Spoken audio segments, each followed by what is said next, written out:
ന്യായാധിപന്മാരുടെ പുസ്തകം തുടർമാനമായി പഠിക്കുമ്പോൾ നമുക്ക് കാണാൻ കഴിയുന്ന ഒരു റിപ്പീറ്റിംഗ് പാറ്റേൺ ഉണ്ട്.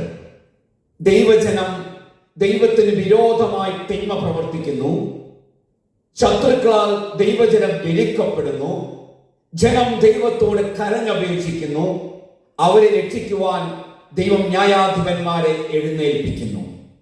ഫിലിസ്ത്യരാൽ ഞെരുക്കപ്പെട്ട ദൈവജനത്തിന്റെ കരച്ചിലിനും പ്രാർത്ഥനയ്ക്കും ഉത്തരമായി ദൈവം എഴുന്നേൽപ്പിച്ച ന്യായാധിപനായിരുന്നു ശംഗർ.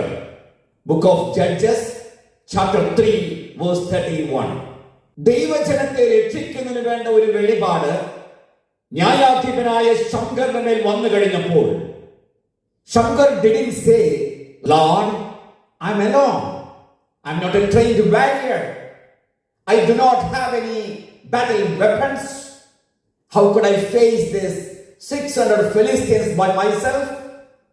ദൈവമേ, ഞാൻ ഏകന, യുദ്ധതന്ത്രങ്ങൾ അറിയില്ല, മല്ലന്മാരായ ഈ 600 ഫിലിസ്ത്യരെ ഞാൻ എങ്ങനെ എതിരിടും എന്ന് ശംഗർ പറഞ്ഞില്ല. വചനം പറയുകയാ, ഒരു മുടിങ്കോൽ കൊണ്ട് 600 ഫിലിസ്ത്യരെ കൊന്നൊടുക്കി ഇസ്രായേൽ ജനത്തെ ശത്രുവിന്റെ കരത്തിൽ നിന്നും ശംഗർ രക്ഷിച്ചു.